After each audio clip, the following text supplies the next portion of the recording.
Hello, कसे आहात? आज आपण बैठक स्थितीमधील पद्मासन या आसनाविषयी माहिती पाहणार आहोत.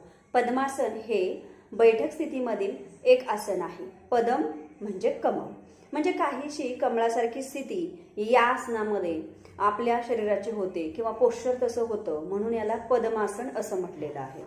पद्मासन करत असताना प्रथम आपले दोन्ही पाय आपल्या दोन्ही पायामध्ये थोडंसं नॉर्मल अंतर आपल्या शोल्डर एवढं ठेवायचं आहे आणि आसनाची स्थिती घेत असताना सुरुवातीला उजवा पाय सावकाश गुडघ्यामध्ये फोल्ड करायचा आहे आणि डाव्या पायाच्या मांडीच्या जवळ वरती येईल, मांडीवर येईल अशा स्थितीमध्ये ठेवायचा आहे. त्यानंतर डावा पाय सुद्धा गुडघ्यामध्ये फोल्ड करायचा आहे आणि तो पाय उजव्या पायाच्या मांडीच्या वरती येईल आणि त्याची टाच शिवनी नाडीला लागेल अशा स्थितीमध्ये दोन्ही पाय ठेवायचे आहेत. त्यानंतर दोन्ही हाताची ज्ञानमुद्रा करायची आहे. ज्ञानमुद्रा केल्यानंतर दोन्ही डोळे बंद करून घ्यायचे आहेत आणि श्वास हा घेत राहायचा आहे, सोडत राहायचा आहे. संथ श्वसन करायचं आहे.